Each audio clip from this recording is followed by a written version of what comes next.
Bismillahirrahmanirrahim. Alhamdulillahirabbil alamin. Wassalatu wassalamu ala al-mabu'uts rahmatan lil alamin. Nabiyina Muhammad wa ala alihi wa sahbihi wa man tabi'ahum bi ihsanin ila yaumiddin, amma ba'd. Baik, ini majelis yang ke-12 dari pembahasan kita mengkaji Manzumah al-Qawaid al-Fiqhiyah karya Syekh Abdurrahman bin Nasir As-Sa'di rahimahullahu taala. Baik, kita akan memasuki kaidah yang ke-31.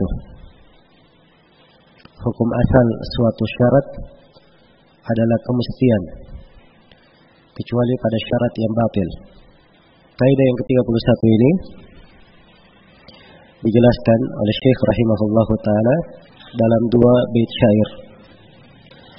Kata beliau, wa kullu syartin lazimun lil aqidi fil bai'i wan nikahi wal maqasidi illa syurutan halalat muharrama aw aksahu fabatilatun fa'lama. Kata beliau, setiap syarat adalah lazim,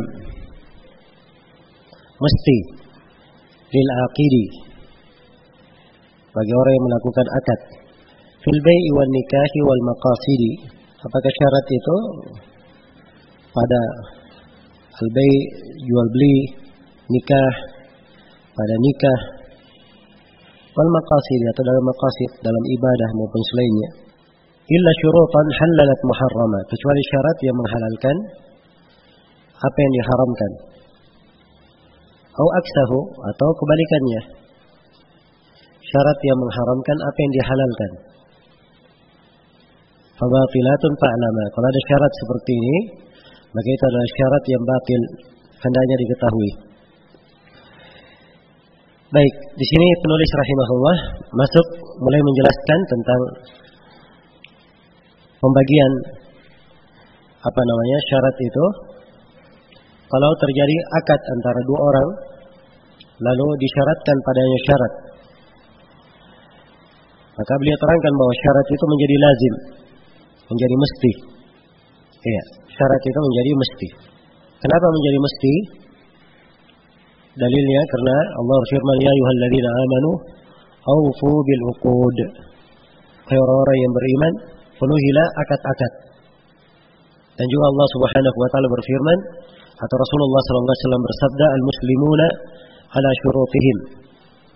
Kaum muslimun itu berada di atas syarat-syarat mereka.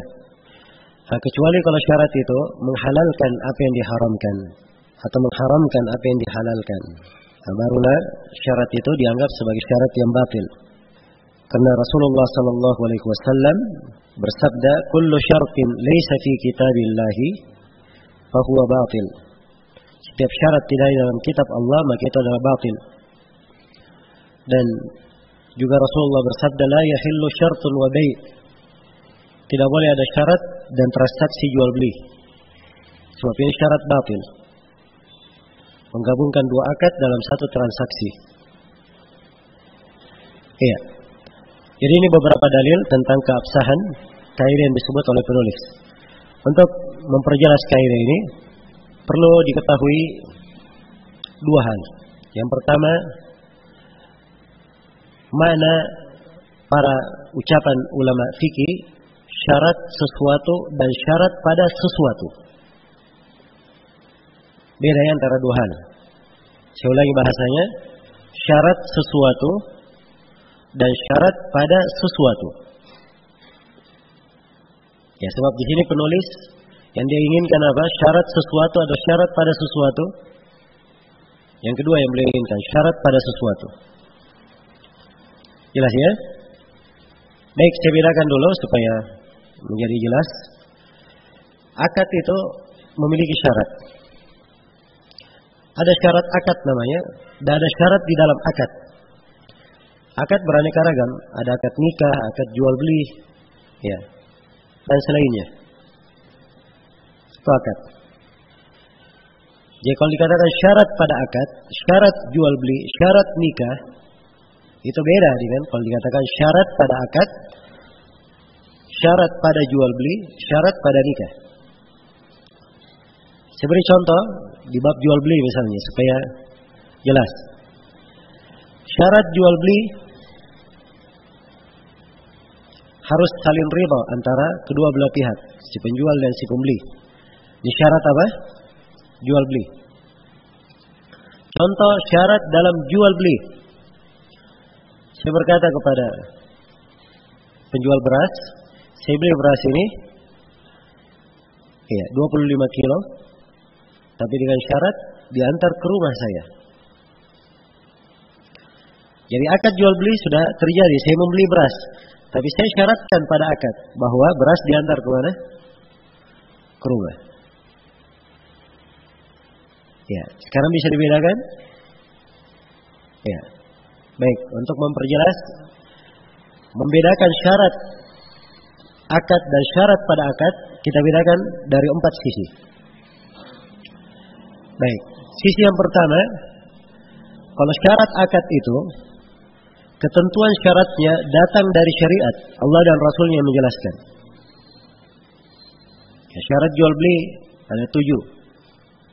Dari mana syarat jual beli ini? Siapa yang tetapkan? Allah dan Rasulnya menetapkan. Ya ayyuhalladzina amanu la ta'kulu amwalakum bainakum bil batil illa an takuna tijaratan an taradin minkum. Dalam Al-Qur'an Allah berfirman, wahai orang-orang yang beriman, jangan kalian memakan harta-harta antara sesama kalian dengan cara yang batil. Ya, kecuali kalau saling ridha antara sesama kalian. Maka menunjukkan bahwa di dalam akad itu disyariatkan harus saling ridha. Maka pensyaratan saling ridha, siapa yang mensyaratkan? Allah yang menerangkan di dalam Al-Quran. Beda kalau syarat di dalam akad. Syarat di dalam akad itu yang mensyaratkan salah satu dari keduanya, penjual atau si pembeli yang mensyaratkan. Saya tadi beri contoh beli beras ya, yang mensyaratkan siapa? Saya. Iya. Dan kalau si penjual berkata tidak apa-apa, berasnya dibeli tapi dengan syarat cash, ya boleh saja. Jelas ya? Baik. Ini perbedaan yang pertama. Perbedaan yang kedua, kalau syarat akad itu tidak boleh gugur, tidak boleh gugur. Kapan gugur? Batal akadnya. Iya. Berbeda dengan syarat pada akad. Boleh saja gugur, tidak ada masalah. Saya tadi kalau tidak syaratkan misalnya tidak diantar ke rumah, atau si penjual berkata, sudah saya hanya mau menjual di sini saja, saya tidak ada urusan masalah antar mengantar, kan boleh digugurkan. Iya. Tapi kalau syarat pada akad tidak bisa digugurkan.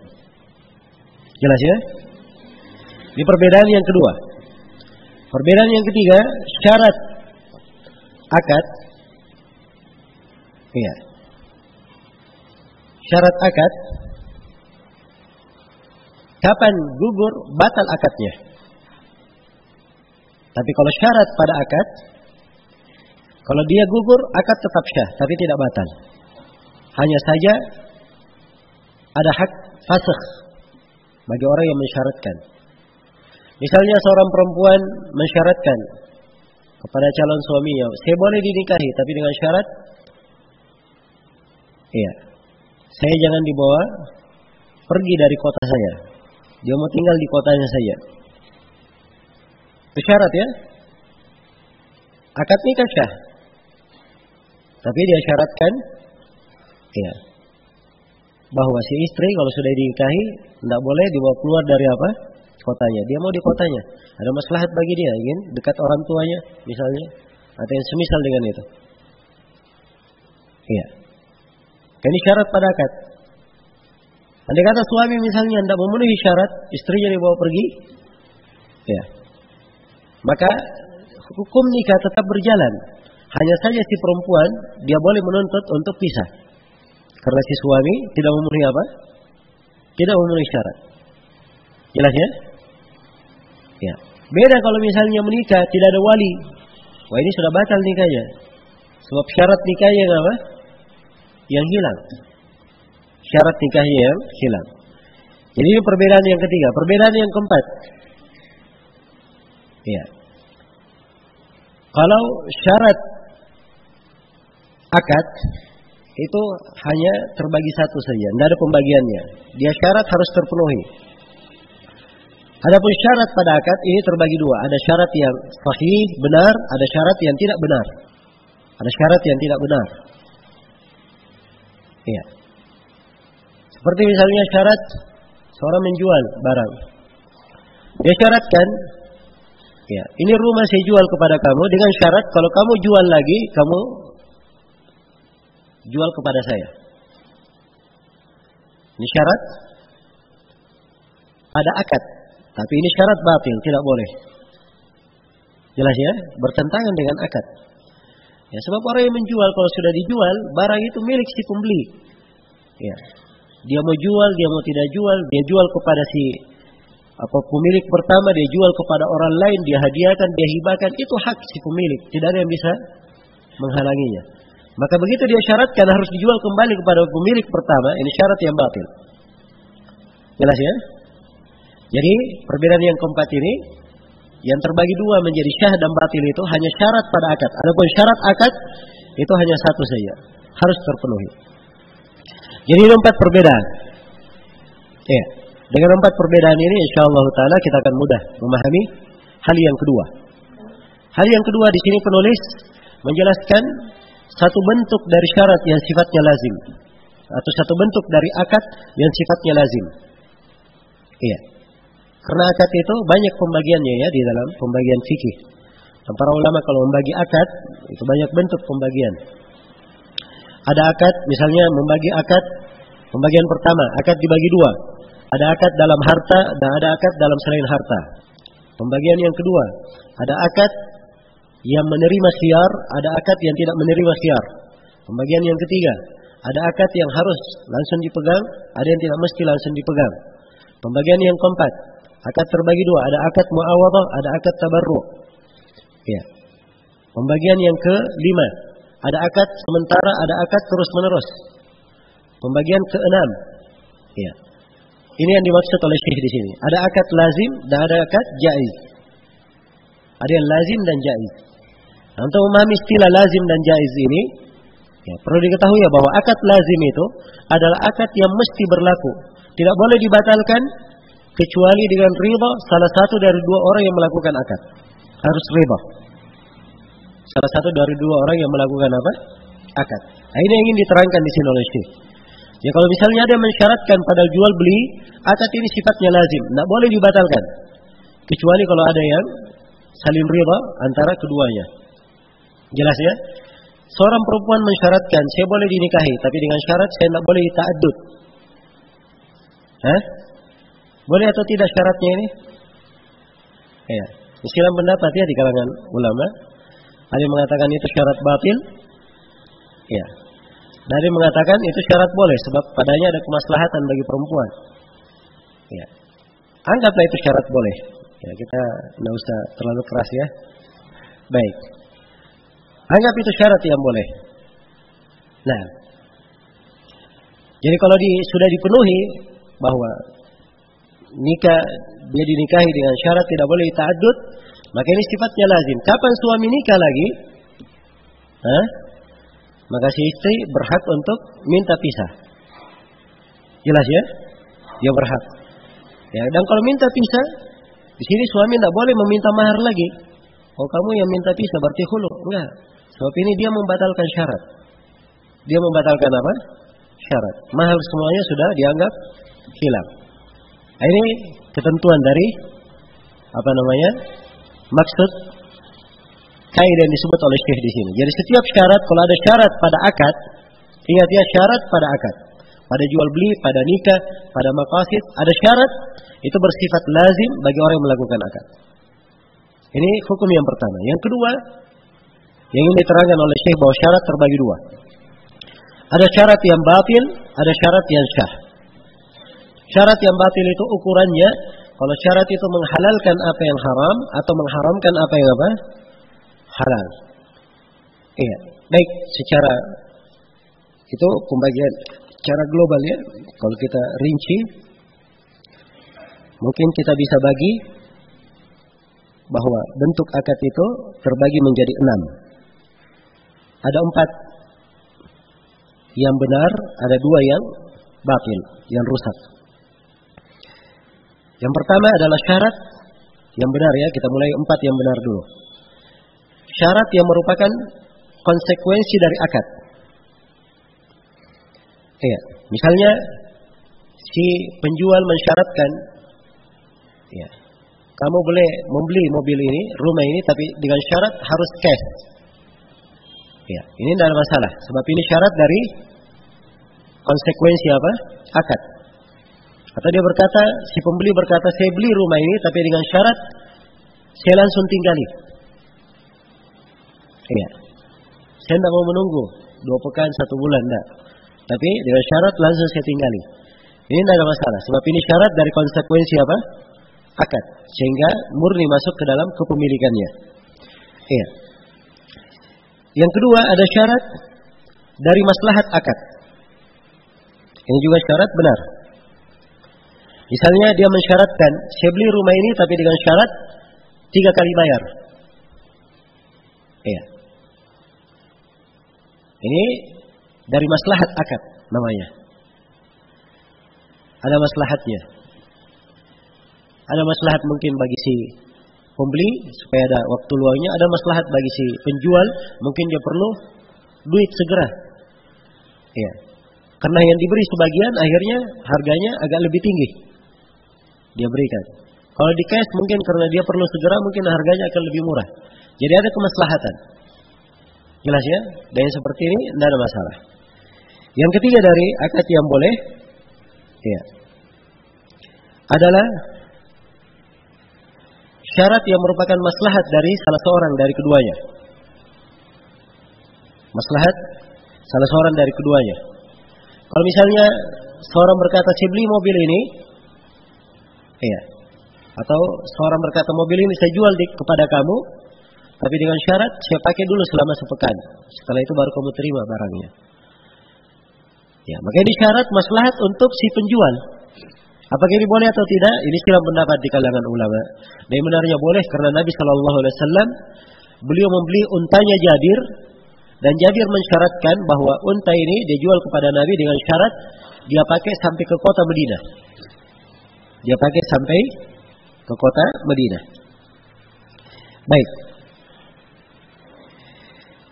Kemudian yang keempat, iya, syarat yang sifatnya ta'liq. Misalnya dia berkata, saya jual rumah ini kalau si Muhammad setuju. Maksudnya Muhammad saudaranya setuju. Ya, karena Muhammad belum hadir. Ya. Tidak apa-apa saya jual 100 juta, tapi saudara saya si Muhammad setuju. Nah, kalau si Muhammad ternyata datang dan dia setuju, maka akad sudah syah. Kalau Muhammad tidak setuju, maka tidak syah. Jadi syarat di sini boleh saja, ya, ditalik dalam hal yang seperti ini.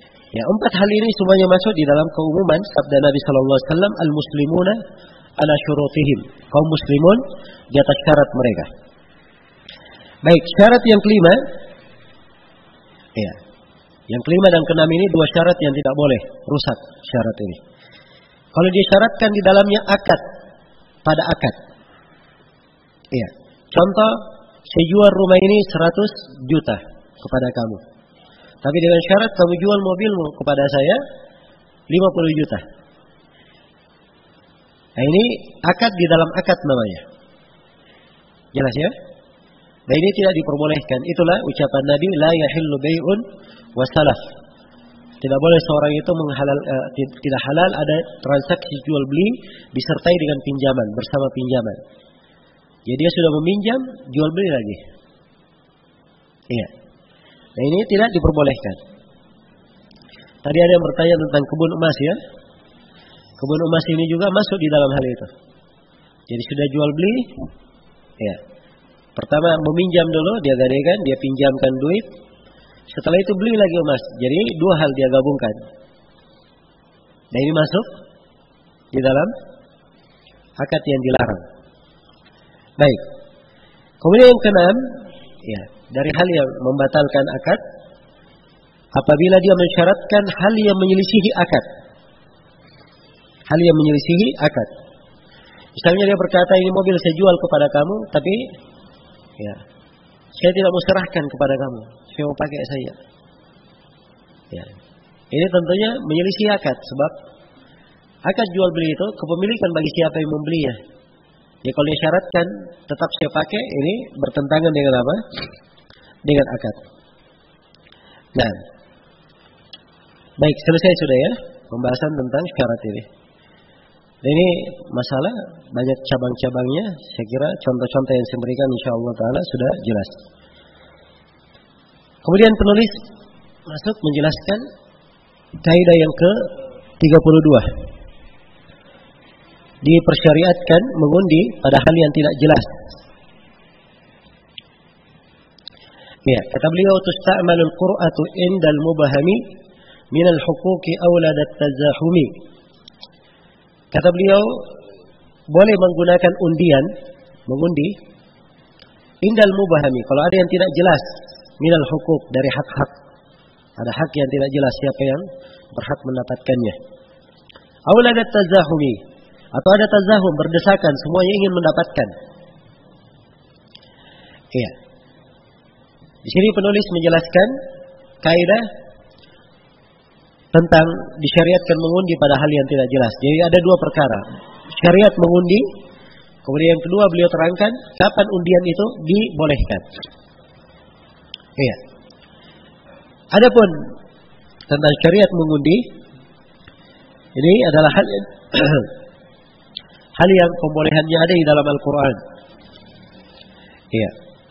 Dimaklumi bahwa di syariat orang-orang sebelum kita disebut di dalam Al-Quran tidak ada yang menghapusnya. Menunjukkan bahwa itu adalah syariat kita juga. Nabi Yunus alaihi salam dilempar ke laut, dimakan oleh ikan. Itu karena fasahama. Ya, dia melakukan musahama, diundi. Jadi perahu ini mau tenggelam, harus ada yang dibuang dari orang di atas perahu. Ya, ternyata yang kena undian adalah siapa?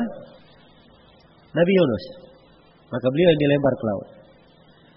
Ya, demikian pula Maryam ketika akan diasuh, maka mereka memperebutkan siapa yang mengasuhnya. Maka mereka pun melempar pena-penanya di dalam ayat di surah Al-Baqarah ya, atau afwan di surah Al-Imran. Ya. Wa ma kunta ladaihim id yulquna aqlamahum ayyuhum yakfulu Maryam. Ya, agar supaya ya tampak dari undian itu siapa yang berhak mengasuh Maryam. Dan di dalam hadis, anna Nabi sallallahu alaihi wasallam idza arada safaran aqra'a baina nisa'ihi. Muttafaqun alaih dari hadis Aisyah. Nabi kalau hendak melakukan perjalanan, beliau mengundi antara istri-istrinya. Siapa yang keluar undiannya itu yang ikut bersama Nabi. Baik. Jadi ini dalil tentang syariat mengundi. Ya. Mengundi ini kapan? Pada dua hal disebut oleh Syekh. Indal mubahami minal huquq. Apabila ada hak yang mubaham. Ya. Ada hak yang mubaham. Hak yang tidak jelas. Misalnya seorang berkata, saya membebaskan budakku. Ya. Dia sebut satu orang budak. Tapi tidak jelas budak yang mana. Dia hanya berkata, a'taqtu abdan li. Jadi lafaz apa? Satu budak. Ya. Jelas ya? Dia bebaskan. Dia ternyata punya 10 budak. Yang mana yang dibebaskan? Maka dari 10 ini diundi. Siapa yang apa? Berhak dibebaskan. Baik. Nah ini dari hikmah syariat ya. Diberikan kebolehan mengundi. Supaya ya berjalan syariat itu sesuai dengan ketentuan syariat. Dan ketika keluar undian dia ridha dengan apa yang Allah takdirkan. Demikian pula kalau seorang suami berkata, ya, nah, saya talak seorang dari istriku. Ya, dia punya 4 istri. Ya, siapa yang ditalak? Maka diundi salah satu dari keempatnya. Nah, ini contoh ya. Baik, jadi ini keadaan yang pertama ketika ada hak yang mubham. Di keadaan yang kedua adalah ketika terjadi tazahum. Ya, misalnya ada 2 orang sama-sama dia masuk ke masjid. Ada shaf yang kosong, shaf pertama. Ya, sisa 1 orang. Begitu sampai ke depan sama-sama ke tempat yang kosong ini. Ya dari sisi hak sama memiliki hak untuk masuk. Siapa yang berhak? Ya, supaya tidak berkelahi maka dia apa? Diundi. Siapa yang berhak? Dan itu yang disebut oleh Nabi ya, di dalam hadisnya, "Law ya'lamun nas ma fi nida was-saffil awwal, thumma lam yajidu illa yastahimu alaihi lastahamu." Andai kata manusia mengetahui keutamaan saf awal dan adan, dan tidak ada jalan untuk mendapatkannya kecuali dengan jalan berdesak-desakan atau dengan jalan diundi, maka mereka akan mengundinya. Demikian pula kalau adan. Anggaplah di sebuah masjid muadzin tetapnya tidak hadir. Ya, jemaah masjid semuanya pengen adan. Sebab diketahui keutamaan apa? Keutamaan adan ya. Banyak keutamaannya. Dari menggugurkan dosa, keutamaan di hari kiamat dan selainnya. Ya. Tentunya kalau ada muadzin tetapnya, tidak ada yang boleh mendahului muadzin tetap. Sebab ini sudah wilayah namanya, dia punya wilayah kekuasaan. Dia ditetapkan. Tapi muadzin tetapnya tidak ada. Ada 3 orang semuanya pengen adan. Siapa yang berhak? Ya. Pertama dilihat dulu syarat-syarat muadzin itu ya. Ada syaratnya masalah suara dan seterusnya. Anggap semuanya sama, seimbang dalam syarat. Maka syaratnya adalah apa?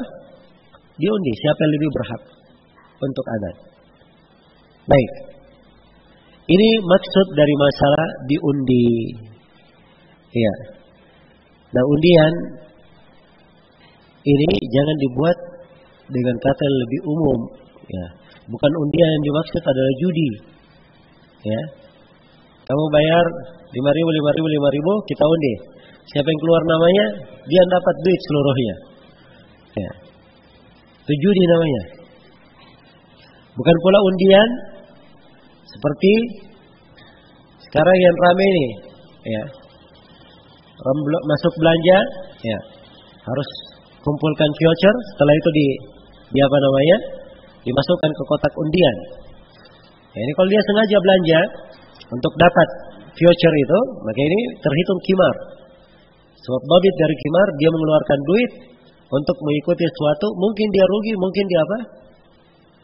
Mungkin dia beruntung.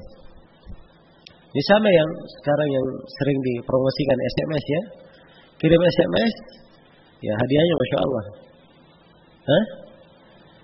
Tapi harus saya tahu, kirim SMS ini bayar pulsa, walaupun dianggap pulsa dasar, anggaplah 100 rupiah, 300 rupiah, keluar biaya namanya.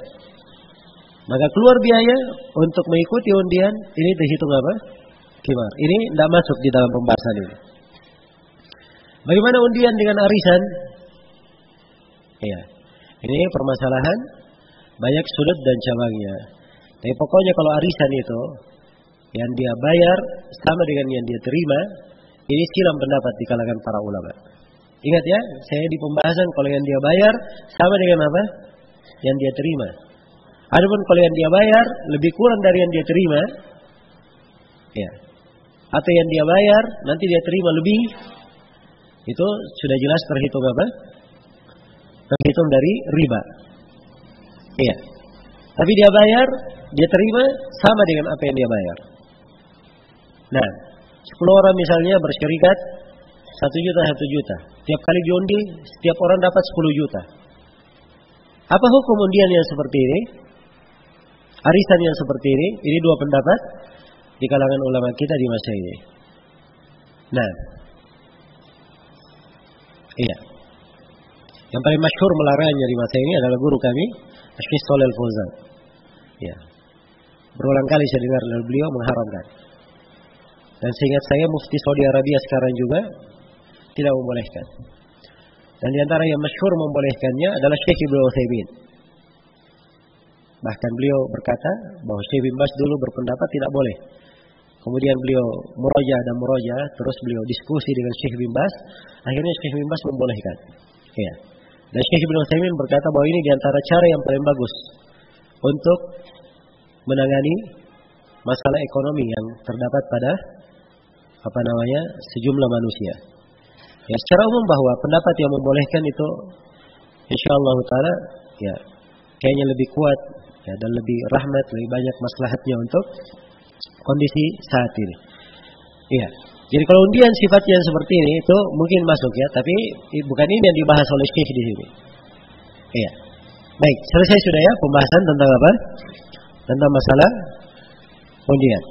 Berikutnya kata beliau, wa in tasawal amalani jitama'a wa fu'ila ahaduhuma fastami'a. Ini kaidah yang ke 33. Boleh menggabungkan dua amalan yang sejenis. Ini cabang dari kaidah apa? Kaidah pokoknya ini apa? Al-umur bimaqasidiha yang diucapkan oleh Syekh dalam apa? Yang diterangkan oleh Syekh dalam ucapan beliau. Apa ucapan Syekh tentang al-umur bimaqasidiha? An-niyatu syartul lisairil amal biha salahu wal fasadu lil amal. Baik. Ya, sekarang ada dua amalan. Ya. Apakah boleh digabungkan? Seorang masuk masjid, ini sering ya?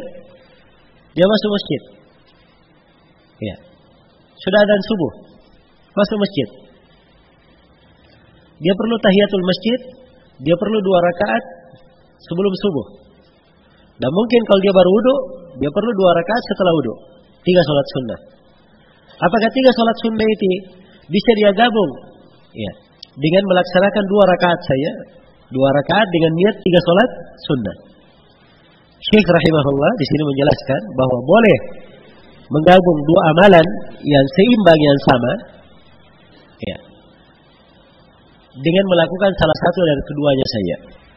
Nah, dan ini dalam masalah menggabung 2 amalan, ini pembahasan dibahas oleh para ulama di banyak di banyak pembahasan, termasuk Ibnu Rajab membahasnya di Qawaid.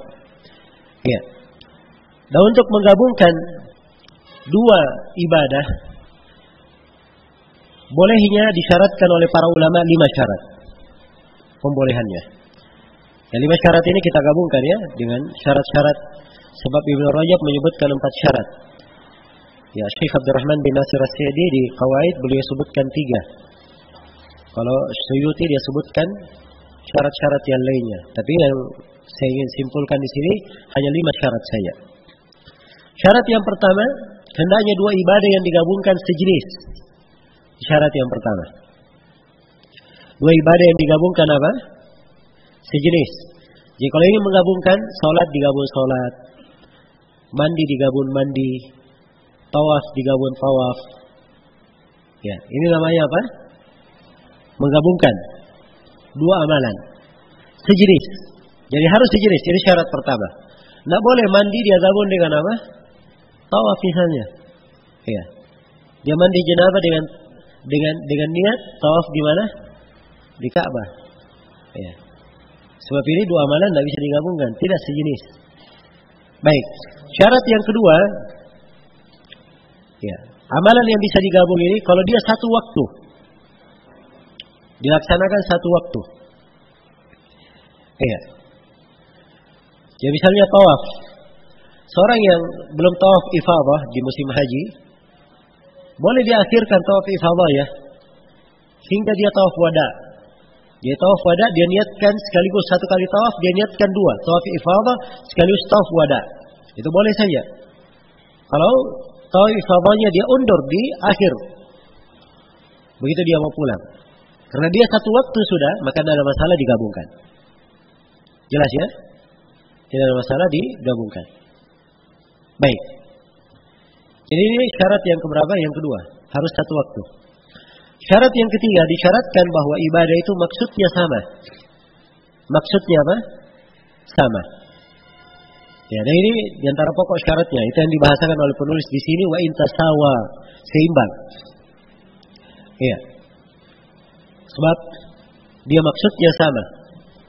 Bukan hal yang dimaksudkan pada adatnya. Iya. Kalau hal dimaksudkan pada adatnya, maka itu tidak bisa untuk digabungkan. Iya. Tidak bisa untuk digabungkan. Baik. Contoh misalnya, iya, puasa, dia punya puasa, apa namanya dia, puasa Senin Kamis, atau dia puasa Ramadan, dia niatkan Senin Kamis, boleh atau tidak? Dia Ramadan. Wah, saya kemarin Senin Kamis. Berhubung ada Ramadan, hilang Senin Kamis saya.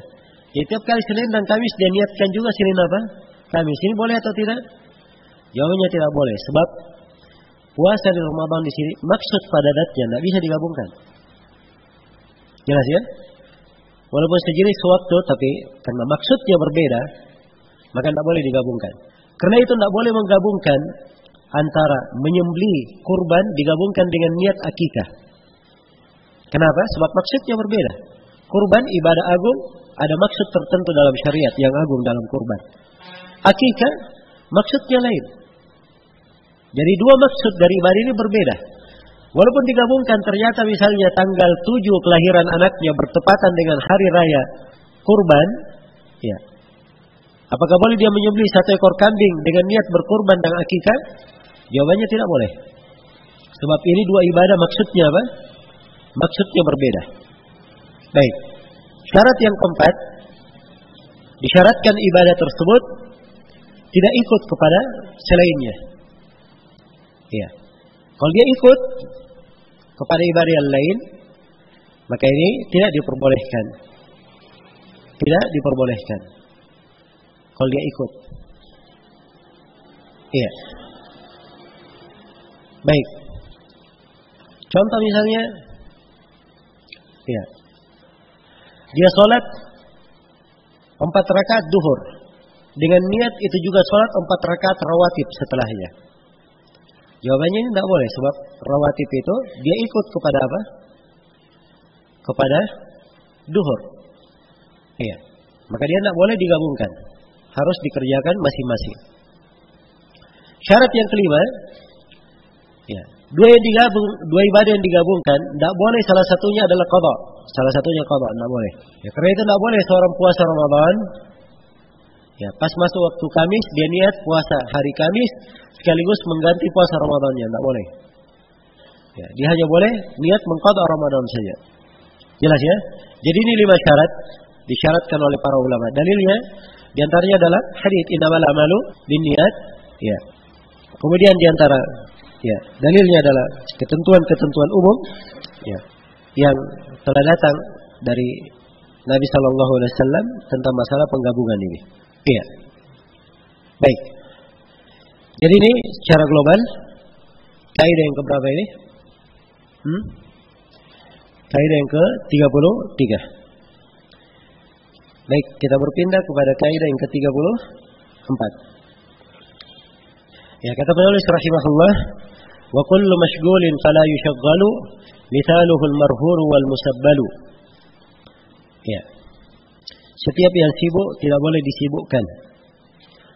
Contohnya barang yang digadaikan dan barang yang diwakafkan. Ya. Hal yang sibuk tidak boleh disibukkan, itu kaidahnya ya. Ini kalau di apa namanya? Hanya didengar kaidahnya hal yang sibuk tidak boleh disibukkan. Ya mungkin akan pusing memahaminya. Ya. Tapi ini maksudnya ya suatu hal kalau dia sudah sedang sibuk ya pada sesuatu tidak boleh dipakai untuk hal yang lain. Kasih contoh oleh Syekh ini. Contohnya barang yang digadaikan. Ya. Si A meminjam duit dari si B 1 juta. Si A berkata, ini saya pinjam duit kamu 1 juta, saya jamin dengan apa namanya menggadaikan misalnya motor dia disimpan. Jelas ya? Maka motor ini jadi barang gadaian. Begitu motor sudah menjadi barang gadaian, tidak boleh dia datang kepada si C, kamu ingin beli motor saya? Ya. Sebab ini barang sedang sibuk, sedang digadaikan. Karena dia sibuk, tidak boleh disibukkan untuk pekerjaan lain untuk dijual. Nah, itu maksudnya. Jelas ya? Ini diberi contoh al-marhun yang digadaikan. Yang kedua al-musabbalu. Al-musabbal ya itu nama lain dari wakaf. Ditasbil. Tasbil itu artinya dialirkan pahalanya. Karena wakaf seperti itu. Dia diwakafkan agar supaya manfaat dan kebaikannya dialirkan untuk orang-orang. Jadi sesuatu yang sudah diwakafkan tidak boleh lagi diberikan, tidak boleh lagi dijual, tidak boleh dihibahkan. Ya, kalau dia sudah wakaf. Ya. Maka ini diambil kaidah oleh para ulama bahwa Al-mashghul ya la yushaggal. Yang sibuk itu tidak boleh disibuk. Dan ini mempunyai beberapa cabang pembahasan. Contoh misalnya seorang yang sudah menyewakan rumahnya. Dia sewakan rumahnya kepada si A. Sudah dibayar ongkos sewanya selama setahun. Maka ini rumah sepanjang sudah disewakan, dia sedang sibuk. Tidak boleh datang orang ketiga ingin sewa, kemudian dia berkata, "Iya, saya sewakan." Sebab ini sudah apa? Sedang sibuk, tidak boleh disewakan lagi. Jelas ya? Jadi masuk di dalam sejumlah dari pembahasan fikih. Saya kira jelas ini kaidah. Kemudian kaidah yang ke 35.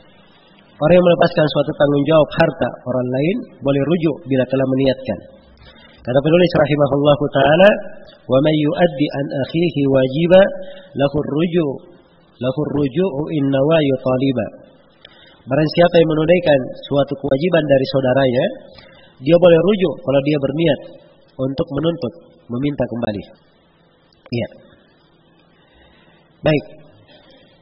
Ada seorang misalnya contoh, ada seorang suami, dia meninggalkan rumahnya, safar. Dia titip nafkah untuk anak dan istrinya. Ternyata suaminya ada halangan di jalan.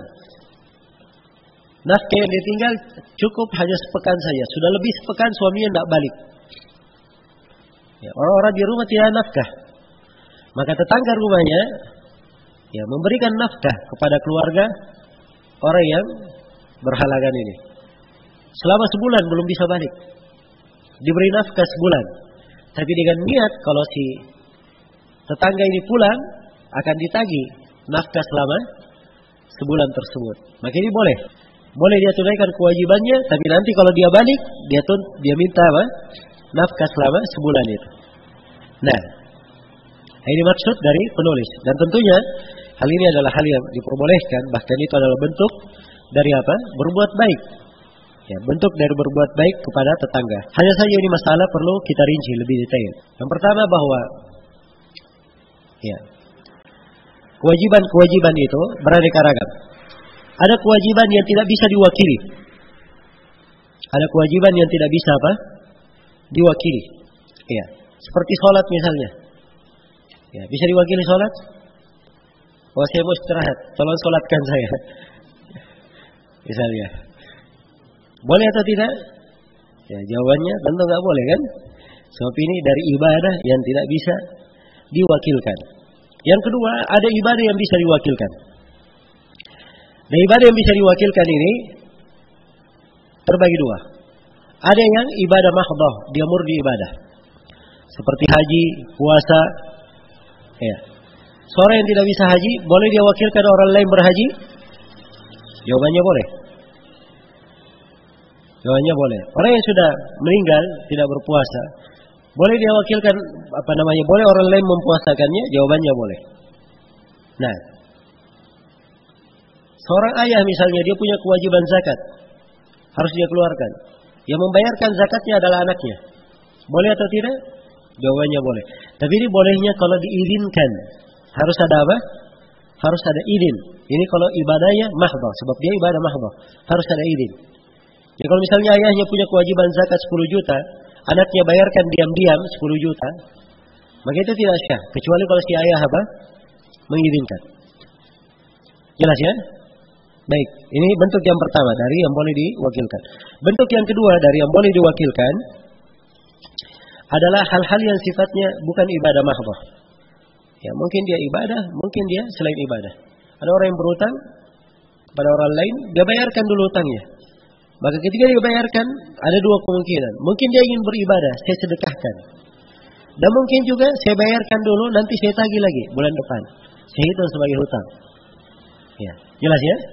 Nah, kalau ini kondisinya seperti ini, nah, keadaannya dibagi menjadi 3. Keadaan yang pertama, iya, kalau dia tunaikan untuk orang lain dan dia tidak berniat kembali,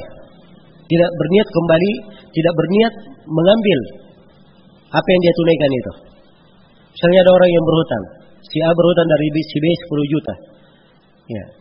Nah, si A ini sulit menebusnya, ditagih terus dan si B kelihatannya sangat perlu. Datang si C berkata, iya ini saya bayarkan untuk si A 10 juta. Misalnya. Dan si C ketika membayar, dia niat bersedekah. Dia ingin mengambil kembali. Maka yang seperti ini tidak boleh dia rujuk. Jelas ya? Sebab dia niatnya dari awal untuk apa? Bersedekah, tidak niat untuk minta kembali. Ini tidak boleh rujuk. Kalau dia rujuk dalam hal yang seperti ini, itu namanya dia mengambil kembali pemberiannya. Dan Nabi telah bersabda, al-aidu fi hibatihi kal kalbi ya'udu fi qai'ihi. Seorang yang kembali mengambil pemberiannya itu bagikan anjing yang kembali memakan muntahnya. Iya. Itu diharamkan ya. Keadaan yang kedua, ya. Keadaan yang kedua, dia menunaikan kewajiban tersebut, ya. Dengan izin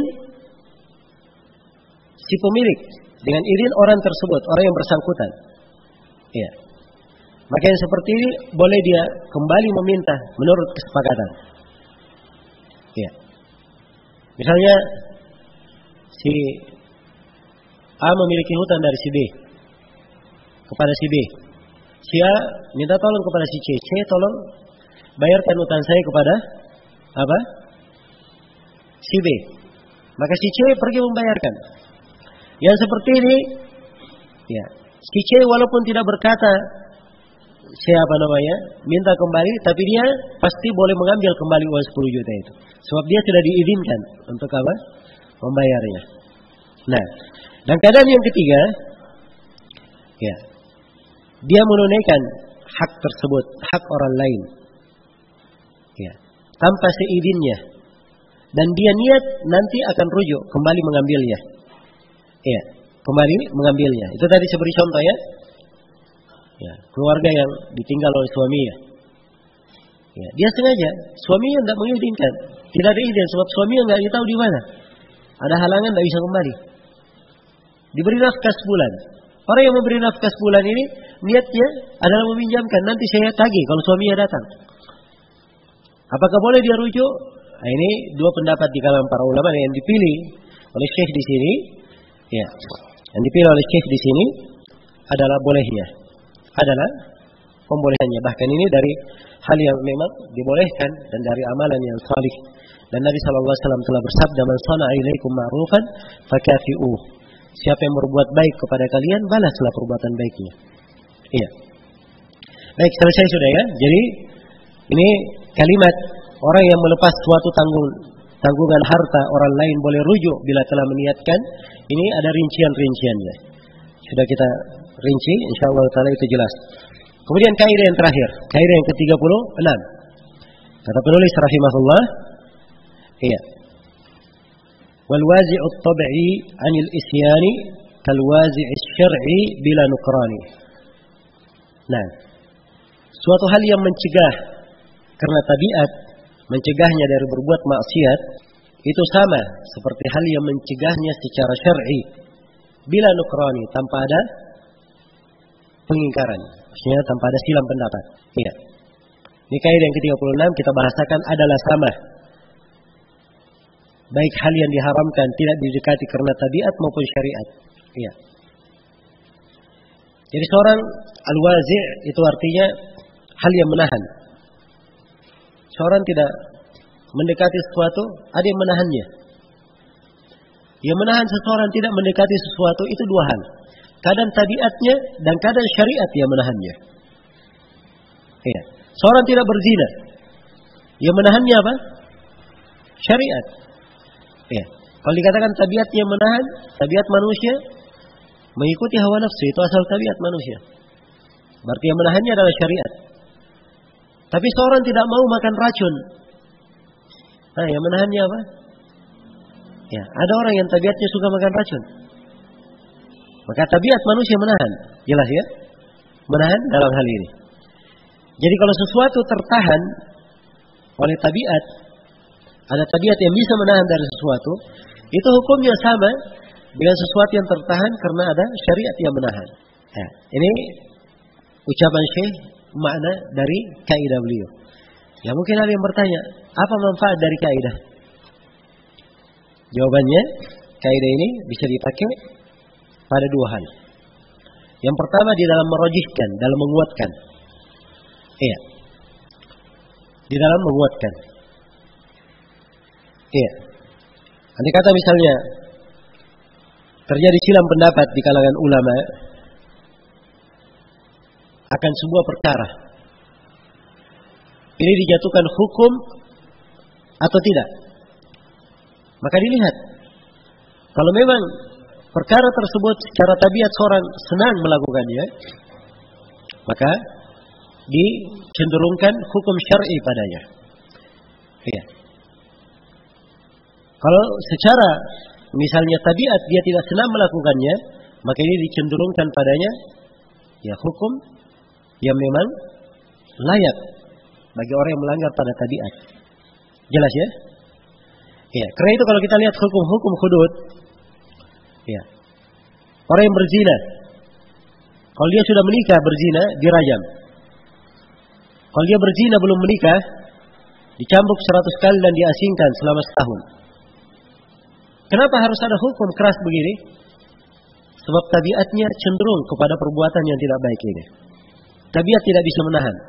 Karena tabiat tidak bisa menahan, harus dikasih hukum tegas yang menahannya. Jelas ya? Hukum tegas yang menahannya. Iya. Baik. Karena itulah kalau misalnya di permasalahan wali perempuan. Wali perempuan itu disyaratkan dia wali yang adil. Sekarang ada walinya perempuan ini, tapi subhanallah walinya ada pelanggaran-pelanggaran syariat. Iya. Mungkin walinya merokok misalnya, atau potong jenggot misalnya. Ya. Potong jenggot. Apakah dikatakan dia tidak berhak menjadi wali karena tidak adil, melakukan kefasikan? Nah, di sini ada dua pendapat di kalangan ulama. Dan di sini kita bisa lebih menguatkan bahwa wali yang seperti ini tidak ada masalah menjadi wali. Sebab tabiat ya seorang wali, ayah, paman, saudara, dia senang kebaikan untuk apa? Perempuan yang akan dia nikahkan. Ya, untuk keluarganya yang akan dia nikahkan ini. Tentunya dia suka kebaikan untuk keluarganya yang menikah, kan begitu? Ini secara tabiat. Karena itu tidak perlu dikasih hukum bahwa perwaliannya tidak syah. Nah, ini perhatikan ya cara mentarjih. Ya, manfaatnya. Manfaat yang lain untuk kaidah ini, kalau misalnya ya sekarang banyak perkembangan teknologi ya. Ya. Banyak perkembangan teknologi. Ya. Ada hal-hal yang kadang terjadi di internet, kasus-kasus penyebaran misalnya, ya, video dan seterusnya, ya, orang-orang yang menggunjing, menggibah, menjelekkan, ya, itu kalau di pengadilan Islam, di negara yang ditetapkan pengadilan, tidak ada yang bisa berbuat sebebas itu. Ini baru-baru ini di Saudi, ada orang yang berkicau di Twitter, dia mencela Nabi Muhammad.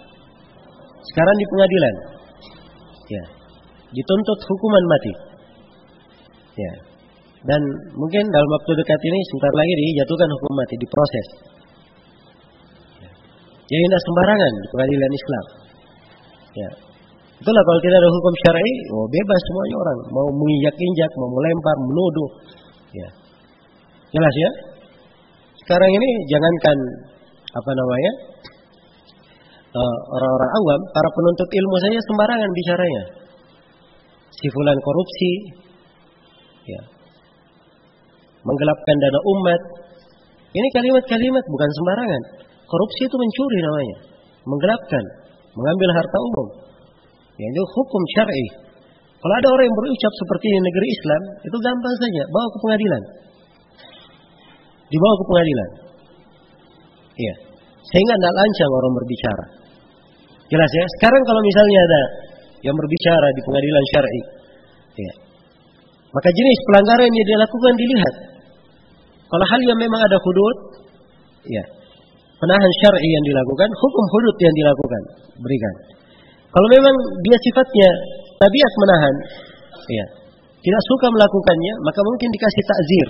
Nah, dalam menimbang takzirnya bagaimana, disinilah kadang dilihat apakah yang menahannya bisa menahannya tabiat atau syariat. Ya. Kalau tertahan oleh tabiat mungkin hukum takzirnya sedikit saja. Kalau memang yang menahannya adalah syar'i, mungkin ta'zirnya harus lebih banyak agar supaya jerah. Jelas ya? Maka ini timbangan-timbangan. Ya, dan perhatikan ya bagaimana ahli fikih detail sekali dalam menimbang masalah-masalah sehingga menimbulkan kemaslahatan, menciptakan kemaslahatan di tengah manusia. Dan itulah ciri dari syariat kita. Ciri dari syariat Islam. Baik, selesai sudah 36 kaidah. Kemudian pembahasan yang terakhir, penulis menutup dengan 2 bait syair. Walhamdulillahi 'alat tamami.